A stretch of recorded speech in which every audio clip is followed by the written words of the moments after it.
If you're a latchkey kid, raise your hand. Me.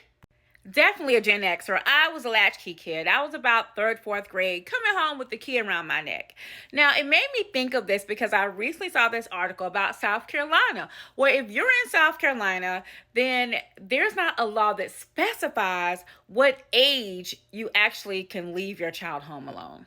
But other states also don't have laws. California, Delaware, Florida, Hawaii, Kansas, Kentucky, Oregon, Tennessee, and Washington.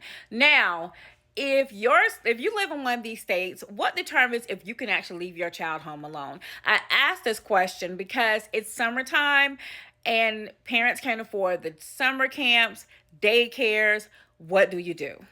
If we go back to South Carolina, the South Carolina Department of Social Services says that if a child can't be made safe at home, then law enforcement or the courts can remove that child. Now, this right here, I want to know if you agree. Leave comments.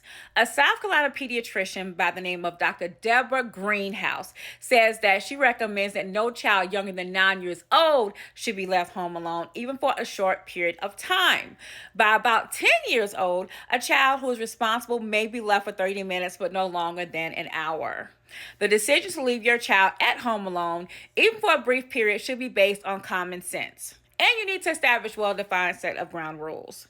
I know as a single parent, I did have to leave my children home alone. My son was 12, which I felt was sufficient. Do not answer the door. He was well versed in how to peek out the blinds without the blinds moving. And call me on my cell phone, baby. And he had a cell phone too. My son was also very responsible. So you have to not only look at the age, but how responsible is your child. Also, he wasn't watching an infant, okay? Like that wasn't the case. You cannot leave a 2, 4, 1, a 5-month-old at home, let's say an 8 or 9-year-old. So I really don't want anyone getting in trouble. I also don't want anyone to be unsafe. So think about these things before you leave your children home alone. Leave your comments.